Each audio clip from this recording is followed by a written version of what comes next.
Hello, boys and girls. Are you as excited as I am and Panda is that finally it's spring? And you know, it occurred to me we've been wearing our masks for a whole year, but I hope you're healthy and I hope you're happy. And we're so glad we can come to you like this. So, let's wake up Panda. You know how he is. Come on, Panda. Come on, Panda. Up. Here it comes. Up. Oh, Panda, you don't have your mask on. Oh, he said he already took it off because he knew when we have story time, we take our masks off because we are social distancing. So, all right, Panda, all right. What? Panda wants me to get out his sunglasses. All right, Panda. You can put on your sunglasses.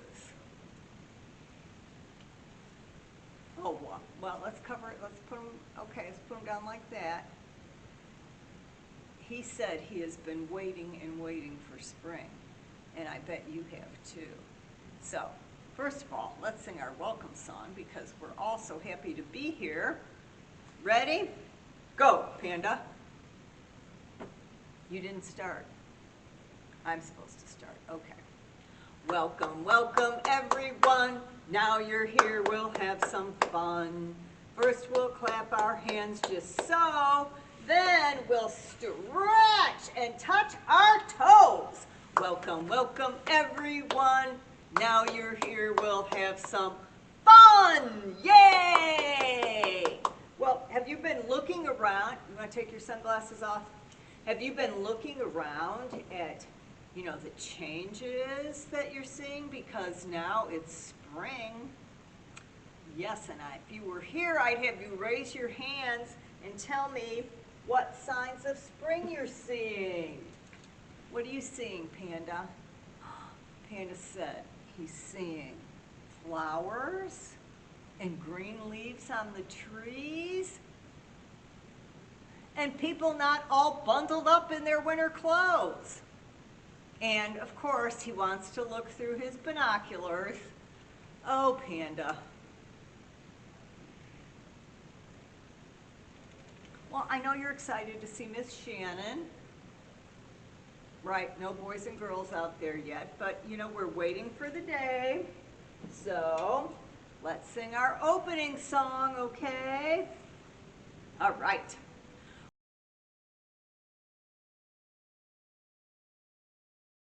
Where is Thumbkin? Where is Thumbkin? Here I am, here I am. How are you today, sir? Very well, I thank you. Run away, run away. Where is Pointer? Where is Pointer? Here I am, here I am. How are you today, sir? Very well, I thank you. Run away, run away. Where is Tall Man? Where is Tall Man? Here I am, here I am. How are you today, sir? Very well, I thank you. Run away, run away. Where is Ringman? Where is Ringman? Here I am, here I am. How are you today, sir? Very well, I thank you. Run away, run away. Where is Pinky? Where is Pinky? Here I am, here I am. How are you today, sir? Very well, I thank you. Run away, run away. Where are the girls? Where are the girls? There you are! There you are! How are you today, girls? Wow, super fantastic. Yay! Where are the boys? Where are the boys? There you are. There you are. How are you today, boys? Wow, extra wonderful. We're glad you're here. We're glad you're here. Yay! And we're so glad you're here with us. So today, when it's springtime, a lot of people think about new life and new things growing. And today I am going to read some stories about little chickens. Say hi to Panda. Oh, Panda's giving little chick a big hug. Okay, you sit right there with Panda. And the first book I am going to read today is Splat the Cat and the Quick Chicks.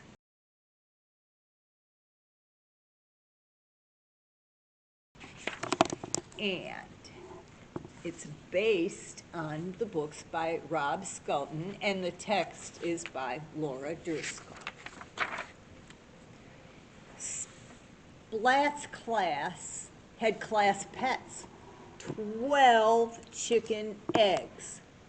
Very soon they would hatch. Then they would be chicks. Mrs. Wimpy Dimple asked, "Would someone take the eggs home to watch tonight?" Well, quick as a wink, every paw flew up. "We'll pick sticks," Mrs. Wimpy Dimple said. "Whoever picks the longest stick takes home the chicks." One by one, every cat picked a stick. Plank picked a long stick. Kitten picked a longer stick, but Splat picked the longest stick of all. And look how excited Splat is. Well, Mrs. Wimpy Dimple helped Splat get the eggs packed up. "Just keep an eye on them and keep them warm," said Mrs. Wimpy Dimple. "That will do the trick." Splat carried the eggs home, slowly and carefully. No skips, no kicks, no quick sudden moves along the way. Splat made the chicks a cozy nest in his drawer. At bedtime, Splat said, "Good night, chicks," and turned out the light. Click. Well, early the next morning, Splat woke with a start. He felt a peck on his ear. He felt a tickle on his foot. Splat looked in the nest. The eggs had hatched. The chicks were out and about. 2 chicks were on Splat, but where were the rest? Cheep, cheep. Splat's ears pricked up. He followed the sound. He found 2 chicks in his thick, warm socks. Splat found 2 more chicks snuggled up to the clock. Tick, tick, tick, tick. Splat looked in his toy corner. There was a chick in a truck, and there was a chick in Splat's magic trick box. One was sitting in the paint box. Ick. And then there were 2 chicks in the house made of snapped-together bricks. We call those Legos, don't we? Splat had found 11 chicks, but 1 was still missing. Splat was worried sick. Then Splat heard a pick, pick, pick. He turned around in the nick of time. There was the last chick. It picked and pecked at the basket, then it hopped away. The other chicks went with it. "Stop, chicks," said Splat. Splat chased chicks up and chased chicks down. Let's see if he finds them. Chicks fell in, but then chicks hopped out. Wet feathers drip, drip, dripped. Splat stepped into a puddle. The chicks stood all over Splat. See them? We better get to school before you run away again, said Splat. Splat led the way. The chicks followed each move. With skips and kicks, the good little chicks got to school lickety-split. Splat's Splat's class was so surprised. Instead of 12 eggs, now there were 11 chicks? Asked Mrs. Wimpy Dimple. Splat, where is the missing chick? Oh no, thought Splat. But before he could get worried sick, Splat heard a cheep. Cheep, cheep. Ah, hiding behind the apple. Phew, said Splat. These chicks are super quick. Okay, that was fun. And now, who's this hiding behind the book? Well, what are you doing here? Oh, she said she's in the next book with Little Chick. Well, okay. All right, we'll let you sit there. And I'll move over a little so Miss Shannon can see the book. And it's called Little Chick by Amy Hest.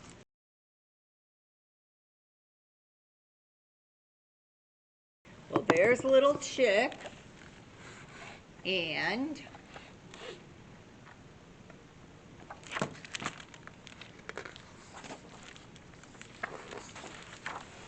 it's 3 little stories about Little Chick. And the first one is The Carrot That Would Not Grow. One morning, Little Chick hopped across the yard. She hopped right to the edge of her garden, and that's where she sat, waiting for her carrot to grow. Before long, here's Old Auntie. Old Auntie crossed the lawn. She stopped at the edge of the garden and whispered, "Good morning, Little Chick." "Good morning, Old Auntie," Little Chick whispered back. "I am waiting for my carrot to grow." "Well, you are a good and patient gardener," observed Old Auntie. "Yes," agreed Chick, "I am a good and patient gardener." Old Auntie sat down, and together they waited for Little Chick's carrot to grow. It did not grow. They waited some more, and some more, and still it did not grow. "Ah," Little Chick sighed. "I want my carrot to be tall," she said, and leaned against Old Auntie. "Well, a tall carrot is certainly nice," agreed Old Auntie. "But sometimes," she whispered, "a small carrot is just what you need." Little Chick looked at her carrot that would not grow. It was very small, and she needed it very much. So she bent down and she pulled it right out of the ground. Little Chick showed her carrot to Old Auntie. "Well, some carrots are tall and some are not," observed Old Auntie. "But in all my years, I have never seen a carrot as beautiful as that." "Thank you," said Little Chick, and she kissed Old Auntie. Oh, they love each other. "Oh, Old Auntie, get up." Okay. And together they sat at the edge of the garden, admiring Little Chick's beautiful carrot. Well, the next adventure is called The Kite That Would Not Fly. The sun was hot, the grass was green, and Little Chick skipped across the yard, pulling her kite on a string. Fly, she sang, up to the sky. But Little Chick's kite would not fly. Can you see what her kite is? Right, a leaf. It bobbed on green grass and dragged behind. Well, along came Old Auntie to cheer her on. Good afternoon, Little Chick. Good afternoon, Old Auntie. Little Chick skipped a bit faster. Fly, she sang. You are skipping like a pro, observed Old Auntie. Yes, agreed Little Chick. I skip like a pro, but still her kite would not fly. It bobbed on green grass and dragged behind. Ah, there it is. Little Chick sighed. She was tired of skipping like a pro. She was tired of a kite that dragged, so she stopped right there and leaned against Old Auntie. I want my kite to fly, she said. Old Auntie bent all the way down and kissed Little Chick. Sometimes a kite will fly, observed Old Auntie, and sometimes it simply won't. Little Chick felt sad. Come along, kite, she said, and she pulled the string, walking very slowly up the big hill with Old Auntie. It was windy on the hill, and they were way high up. Whoosh went the wind. Whoosh! Little Chick skipped with the wind in her face. She skipped fast across the hill, faster and faster still. Whoosh went the wind, whoosh, and up went her kite, up, up into the sky. And the last story in this book of the adventures of Little Chick and Old Auntie is called The Starry Night. Soon it would be night. High in the sky, the first star popped up, bright and beautiful. Little Chick stood on the step. Reach for the sky, she sang. She stretched and stretched, trying to catch her star. Just then, here comes Old Auntie. She showed up and whispered, Good evening, Little Chick. Good evening, Old Auntie, Little Chick whispered back. I need to catch my star. I want to put it in my pocket. Little Chick stretched very high. You are a good stretcher, said Old Auntie. Yes, agreed Little Chick. I am a good stretcher. She stretched higher and higher still. She could not catch her star. Her pocket was empty. Little Chick felt sad. I want my star, she said. It is such a lovely star, observed Old Auntie. I love how it sparkles. Yes, agreed Little Chick, it sparkles. I'm afraid the sky just wouldn't be the same without your star, said Old Auntie. It would be rather dull. Yes, agreed Little Chick. It would be dull. And Little Chick and Old Auntie left the star in the sky. And when the sky was blue velvet, more stars popped up, more and more.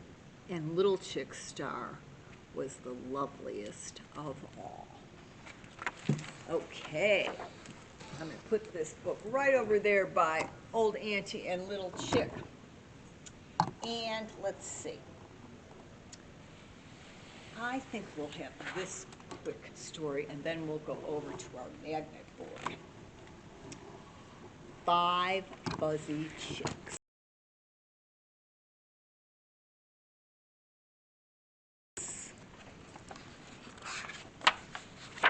Out on the farm.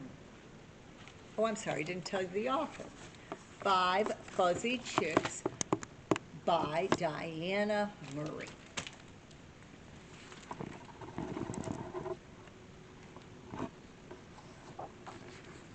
On the farm, it's been a long day. Sun setting low, night's on the way. Everyone's tired, all the work's done. But 5 fuzzy chicks want to run, run, run. 5 fuzzy chicks run past the plow, into the grass, and under the cow. The cow says, moo, moo. And the chicks say, cheep, cheep. But the grass is so cozy, one chick falls asleep. 4 fuzzy chicks skip by the pigs, hop on a rock, and dance silly jigs. The pigs say, oink, oink, and the chicks say it with me, cheep, cheep. But the moss is so soft, one chick falls asleep. 3 fuzzy chicks dance in the clover, hop past the fence and right over Rover. The dog says, woof, woof, and the chicks say, right, cheep, cheep. But the dog is so snuggly, one chick falls asleep. 2 fuzzy chicks skipping along pass by the horse and sing him a song. The horse says, neigh, neigh, and the chicks sing, cheep, cheep. But the hay is so soft, one chick falls asleep. 1 funny chick, out to have fun, hops by the sheep and counts every one. The sheep say, bah. The chick starts to cheep, but before she can finish, she falls fast asleep. Chicks sleeping here, chicks sleeping there, in the grass by the stable, chicks everywhere. Mama hen hurries to gather her troop. She scoops them all up and returns and runs back to the coop. She whispers, cluck, cluck. The chicks whisper, cheep, and their nest is so quiet. 5 chicks fall asleep. Okay, boys and girls, I have a little magnet board poem story for you. So first of all, my chicks are sticking together because of the magnets. We're going to put them up. 1, 2, 3, 4. Move over, little chicks. 5. Okay. You can use your fingers to count down, remember? 5 little chickens by the old barn door. 1 chick saw a beetle. And then there were 1, 2, 3, 4. 4 little chickens. Now they're under a tree. 1 saw a cricket. Wow, they just go off after everything. And then there were 1, 2, 3. 3 little chickens. Looked for something new. 1 saw a grasshopper. And then there were 2. 1, 2. 2 little chickens said, oh, what fun. 1 saw a ladybug. And then there was 1.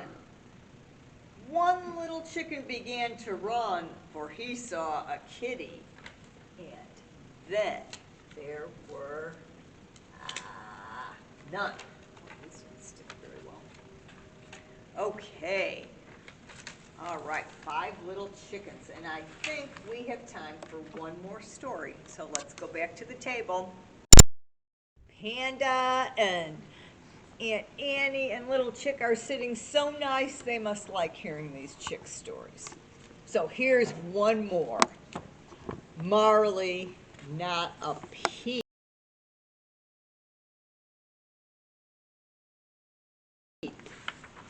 And this is based on the books by John Grogan, but the text is by Susan Hill. Marley, we're home, Cassie said. We hatched chicks at school, and I got to bring them home for the weekend. Mom doesn't really look too happy. Just remember, Mommy said, you're in charge of the chicks. Cute little animals can be a lot of trouble. She looked at Marley. Isn't that right, Marley? They won't be any trouble at all, Cassie promised. Cassie filled the special water jar. She filled the food tray. Aren't they cute, Marley, she said. Woof, Marley agreed. Cassie, time to go, Mommy called. Cassie turned to Marley. I have a play date, she said. You're in charge while I'm gone. Do you think that's a good idea? Marley looked at the chicks. He looked at Cassie. Woof! But nobody looked at the latch on the cage. Nobody saw that it was broken. Marley heard the car drive away. He heard the chicks moving quietly in the cage. He wished he could play with the chicks, but they were inside the cage and he was outside the cage. Marley went to the living room to take a nap. Something woke him. Peep! Marley jumped. He spun in the air and landed. Peep! It was a baby chick. How did you get out of the cage? Thought Marley. Peep! The chick ran away. Marley knew he should put the chick back in the cage. I'm in charge, thought Marley, but he wanted to play. It's only one little chick, he thought. Peep, peep, peep. Marley spun around. 2 more chicks. Beep. 3 more chicks. Suddenly chicks were everywhere. Chicks peeping, chicks cheeping, chicks hopping, chicks sleeping. Marley was having so much fun, he forgot all about being in charge. Well, Cassie was having a play date, and so was Marley. All the chicks aren't even afraid of Marley. Just then, Marley heard the car. Oh no! Carrie had said he was in charge. I'm sorry, Cassie had said he was in charge. Uh-oh, he had to round up the chicks. He put one little chick back in the cage. Marley ran to round up the others. Peep, Marley turned around. That chick was right behind him. How did the chick get free? The little chicks were so cute, but they were so much trouble. How could he get them back inside the cage to stay? Marley, Mommy cried. Woof, woof. Marley tried to explain. No, Marley, not a peep. Cassie started to gather the chicks. Look, Mommy, Cassie said. Marley tried to be in charge, but the latch on the cage is broken. Mommy and Cassie put the chicks in the cage and fixed the latch. Oh, so cute and so much trouble, said Mommy. Cassie grinned. They're just like Marley. Okay, well, thank you for coming to Storytime, and thank you, Old Annie and Little Chick. We're so glad you joined us for Storytime today. And boys and girls, we look forward to seeing you next week. And remember to look around for signs of spring. Bye.